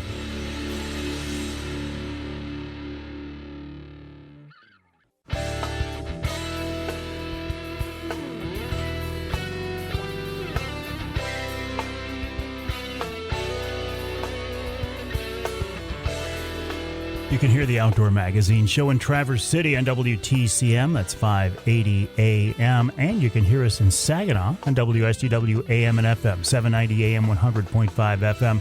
I'm in the studios of WSGW right now, as always, here with Charlie Rude. Charlie doing a great job. When I came in here this morning, it was warm, but it was really raining hard. Now it's warm and it's sunny out. And as a result, Charlie, look out the window. Do you see him? There are people out there. They're starting to line up because we're getting close to the end of the show. They know Charlie is just about ready to go home. They're chanting, Charlie, Charlie, Charlie. If you don't believe it sometime, come by the studios of WSGW, and just about this time of day, look out there and you will see throngs of people waiting for the man himself, Charlie Rude. Charlie, I do appreciate it. This segment of Outdoor Magazine brought to you by a new partner of mine, Hammond Drives and Equipment. If you're a farmer, contractor, landscaper, maintenance supervisor, anyone who needs hydraulic hoses and fittings, Hammond can help you out. In business for more than 30 years, a warehouse full of hoses, fittings, elbows, air hoses, water hoses, chemical, petroleum, hydraulic, you name it, they can help you out. They're in Freeland, but they do business across the state. Check out their website, hammondeqp.com, or give them a call at 989-695-2239, 989-695-2239. If you need something to keep your business in business, check out Hammond Drives and Equipment. Talking right now to the man himself, Sir Lancelot, Lance Valentine. Okay, Lance, so many more things and so little time to talk about it. Do you even use live bait for Detroit River walleye fishing anymore? No, I don't. I haven't bought live bait. I think we're going on year 15 or 16. I just fish jigs and plastics, with a stinger hook. I think that the stinger hook thing is pretty important, but yeah, I've gotten away from live bait, and I just don't mess with it. I don't think it's that big of a deal 99 days out of 100. So it's a lot more efficient to fish with just plastics, and I don't have to worry about stopping in the morning. I don't have to worry about keeping bait alive. I don't have to worry about getting my sleeves all wet. I don't have to worry about any of that. So no, I've gotten away from using live bait and really don't think that it's really affected my catch at all. A stinger hook being what? A number 10 treble that you put in the tail of the plastic? Yeah, size 10 or size 8. I don't hook it in the tail. You want to leave that stinger hook hanging. The whole idea of a stinger hook is if fish aren't really aggressive, you still want them to get something in their mouth. If you hook your stinger hook into your plastic body or your bait, the fish still has to move all of that whole package to get it in their mouth. If you let the stinger hook hang, that is the lightest part of the package, right? The presentation, and it's easy for them to get that stinger hook in their mouth without having to move that whole great big jig in their mouth. So leave your stinger hook hanging. It should go out to about the back of whatever piece of plastic or bait you're using. It should be right at the end. Using a size 8, size 10, good quality round bend treble, and let it hang out there. You're going to catch a lot more fish with it. So if that thing is just hanging out there, though, aren't you more inclined to get it tangled up? Won't it come back and hook your main line? You're one of those guys. All right. So if your stinger, I'm just asking for a friend, okay? If your stinger hook is getting hooked on your main line, you're doing one major thing wrong. You're dropping your jig on slack line. If you lift your jig on a tight line, drop it on tight, that whole presentation stays horizontal. The minute you drop your jig on a slack line, the nose of the jig kicks down, the rear of the jig and the body kicks up, the stinger hook grabs your fishing line. If you're hooking your fishing line with your stinger, you are dropping your jig way too fast. Well, see, I've never done that, but I've heard from people who do that, and they said make sure you ask Lance about that. So I'm sufficiently chastised now, Lance. There's the answer. If your stinger hook is getting caught in your fishing line, you're dropping your jig too fast, slow down your drop. Where are you finding all these big fish in the Detroit River in the springtime? Are they on flats? Are they in holes? Are they behind submerged autos, or what? I'm going to give you 3 tips. I'm going to give you 3 tips right now for big fish on Detroit River. Number 1, they are shallower than 12 feet of water. Do not fish deep water for big fish. They are shallower than 12 feet of water. All right? That's number 1. Mm-hmm. Number 2, they are almost always on or extremely close to hard bottom. You very rarely find big fish that are active and aggressive in shallow water on mucky, sandy, yucky bottoms. It's almost gravel, rock, some kind of hard bottom that they're either on or really close to. They like hard bottom. I think that has to do with the options of bait that they have. Number 3, you're going to catch more fish. Listen to this. You're going to catch more fish on the Detroit River after 9 a.m. than you ever will before 9 a.m. Perfect. I love that. But why? Why? Because these fish are shallow. It's a lot easier for fish to hunt bait in shallow water. Big Walleye Zone. It's much more effective. What happens in the springtime in the Detroit River is as the sun comes up, that shallow water starts to get warm. What happens when the water gets warm? The bugs start to move. Plankton starts to move. What happens when the plankton and the bugs start to move? The bait starts to move. So now instead of me having to put my nose down in the rocks and root out a crayfish or a goby, I've now got bait that is up off the bottom moving, a lot easier for me to grab it and get it in my mouth. Wait, you're going to catch more fish after 9 o'clock than you will catch big fish before 9 o'clock. Lance Valentine, Sir Lancelot, you are truly the man. I will send people to your new website, thewalleyezone.com, thewalleyezone.com. Always appreciate your time, buddy, and I look forward to talking again soon. Can't wait. Looking forward to it. Thanks, Mike, for having me on. I really appreciate everything you do for us. Pleasure's mine. Lance Valentine, The Walleye Zone, thewalleyezone.com. Again, thewalleyezone.com. Check it out. I'm a member there. It's pretty impressive. There's a lot going on there. It'll take you a while just to figure out honestly, it'll take a little bit to figure out how to navigate this new forum, this new format, but I think you're going to love it. Thewalleyezone.com. We'll take a break. When we come back, another guy who is just an outstanding guy. His name is Wild Game Chef Extraordinaire Dixie Dave Minar.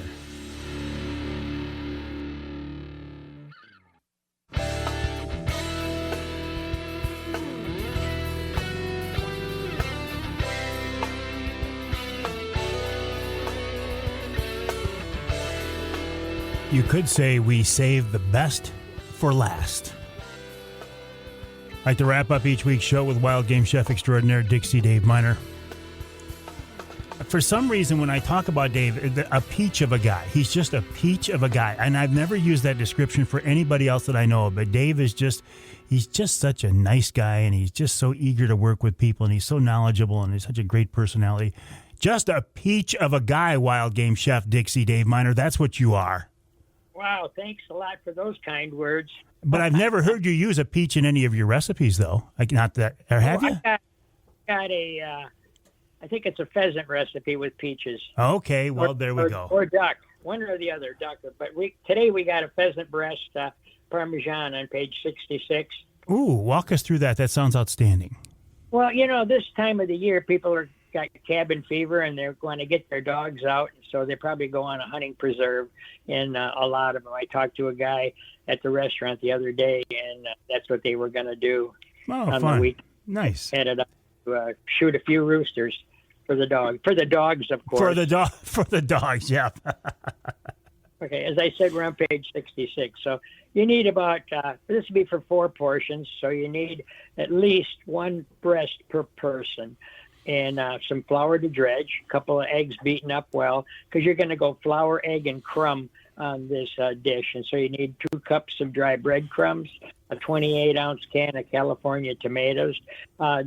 Midwest is a little sweet, but if you have your own home canned tomatoes, by all means, use them. 8-ounce can of tomato puree, a medium onion diced nice and fine, anywhere from 2 to 4 cloves of garlic, depending on your family's taste, diced real fine, and a total teaspoon of either basil, oregano, or Italian spice, whichever you have in the pantry there. And a lot of black pepper ground over the top of the meat before you bread it.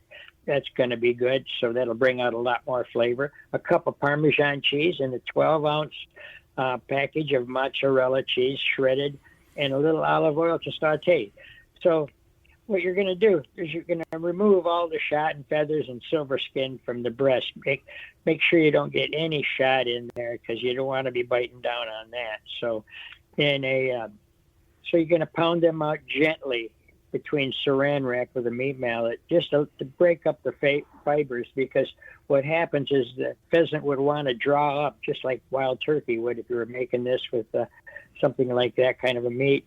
And then so you're going to flour, egg, and then crumbs in a medium hot saute pan with some olive oil, gently brown on both sides and remove to a warm plate. And so you're going to be making sauce at the same time, so you want to heat the saucepan with a small amount of olive oil. Saute the onions and garlic slowly. You don't want to go too fast. You just want to make them nice and transparent, break out the flavor real good. And then you want to add the spices and saute maybe another minute or 2 while then you can either crush or chop, or you've already bought diced tomatoes. You want them pretty small. And then add the juice from the tomatoes. So when this is boiling, you want to reduce this down to a simmer, add the puree, and stir occasionally for about 20 minutes. You want to kind of thicken that sauce up, all right? And so on a baking sheet, to hold all 4 portions of this, you're going to take and spoon a little pool of sauce over around, spread it around so that it's not touching, and then place a breast on each pool of sauce. And after you nicely browned it, and then spoon some more sauce over each, sprinkle with mozzarella and Parmesan cheese, and it should be not too thin and watery, but in the oven it might cook down a little bit. So anyways, it might take 15 minutes at 350 degrees, and when the cheese is nice and hot and bubbly and getting brown, it's ready. And then serve this with your favorite pasta, whether it would be linguine or spaghetti or something like that, or egg noodles. And we did this for the show, and people loved it. We used to sell this at the restaurant a lot. People loved it. The smell of this as it's cooking in the oven is going to drive you crazy. As it's cooking, is going to drive you crazy, isn't it? You're going to be waiting for this one. Right. Yep. People did at the restaurant. When we had the restaurant, we sold a lot of this. Real quick, Dave, when you talk about dredging something, the order of dredging things is important, right? The liquids. Right. Yeah. How does that work again? It should always be flour, egg, or if you're just going to dip it in milk that way, and then in crumbs. So flour, egg, and crumbs. Why? Well, you want the flour when you pat it off, when you pat the meat off after putting it in flour, it's going to cause the egg to adhere to the meat, and so then you got, instead of it just sliding right off, it's going to want it kind of like a glue, like. I gotcha. Yep. Yeah. And then the crumbs on top of that, and then they'll stick real nice, and you don't have to worry too much about them, all of it falling off or sliding off as you're cooking it. Things that you learn from doing something for 50 years, right? Ain't that the truth? All right, buddy, I got to let you go. We'll talk to you next week. How's ticket sales coming for your church meal? We're done. It was last week. We sold out. Oh wow! It was outstanding. We missed you, but I knew you were working. No, and I was going to go. Oh, now you're breaking my heart. Right? Okay, you dropped that bomb on me right at the end. I am so sorry. I got to let you go, David. But Wild Game Chef Extraordinaire Dixie Dave Minar, a big part of the Outdoor Magazine show. Oh, breaking my heart. Oh, anyway, my name is Mike Avery. This show is called Outdoor Magazine. My website, MikeAveryOutdoors.com. My email address, Mike@MikeAveryOutdoors.com. I will look forward to talking with you next week. I'd like to hear from you throughout the week. Check out my social media feeds. Check out our live streams and all that other good stuff. And we'll talk to you next time right here on Outdoor Magazine.